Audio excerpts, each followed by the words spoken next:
Hi, this is Poonam Sharma and welcome to Sadbhavna news. Delhi की सीमाओं पर 45 दिनों से लगातार किसान आंदोलन जारी है।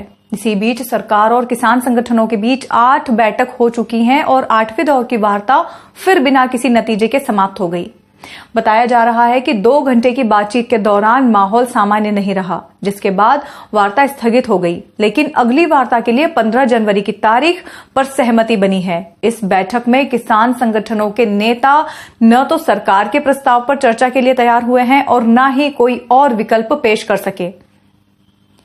दरअसल सरकार इन सभी मुद्दों पर विशेषज्ञ समिति गठन करने की बात कर रही है, जिसे किसान नेताओं ने खारिज कर दिया है। उनकी कृषि कानूनों को रद्द करने और न्यूनतम समर्थन मूल्य की कानूनी गारंटी वाला कानून बनाने की मांग है। सरकार ने कहा कि अलग अलग राज्यों के किसान संगठनों ने कृषि कानूनों का स्वागत किया है। किसान नेताओं को राष्ट्रहित का भी ध्यान रखना चाहिए। बता दें कि किसान नेताओं ने बैठक के दौरान एक बार फिर पोस्टर दिखाया, जिसमें उन्होंने लड़ेंगे जीतेंगे या मरेंगे, यहीं लड़ेंगे यहीं मरेंगे जैसे नारे लिखे थे। बैठक समाप्त होने के बाद बाहर आए किसान नेताओं ने वार्ता विफल होने की बात कही और सरकार को इसका जिम्मेदार ठहराया। वहीं सरकार का कहना है कि उनकी ओर से स्पष्ट संदेश दिया गया कि कानूनों के प्रावधानों पर एक एक कर चर्चा होनी चाहिए। जिन प्रावधानों पर आपत्ति होगी उन पर विशेष तौर पर विचार विमर्श किया जा सकता है, लेकिन किसान संगठन उस पर तैयार ही नहीं हुए हैं। वहीं कृषि मंत्री नरेंद्र तोमर ने बैठक के बाद कहा कि बातचीत के दौरान बहुत सारी बातें आती हैं, उन सबको सार्वजनिक करना ठीक नहीं होता है, लेकिन चर्चा के दौरान कुछ ऐसे विषय ध्यान में आए हैं जिन पर दोनों पक्ष अगली बैठक में अपनी तैयारी करके आएंगे। तोमर ने स्पष्ट कहा है कि किसान नेता उस दिन विकल्प लेकर आएंगे तो समाधान हो जाएगा।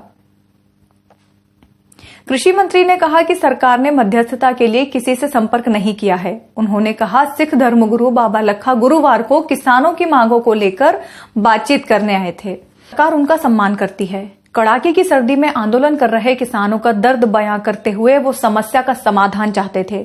सरकार ने उन्हें पूरे घटनाक्रम के बारे में बताया। बता दें कि किसानों का आंदोलन अब और भी उग्र हो सकता है। देश खाप के चौधरी सुरेंद्र सिंह ने चेतावनी दे दी है कि अगर सरकार उनकी मांगे नहीं मानेगी तो वो गणतंत्र दिवस के दिन दिल्ली में 1 लाख ट्रैक्टरों को लेकर दाखिल होंगे और परेड करेंगे। किसानों ने चेतावनी दी है कि अगर उनकी मांगे नहीं मानी गई तो पूरा देश इस साल 26 जनवरी के दिन जवानों और किसानों को एक साथ देखेगा।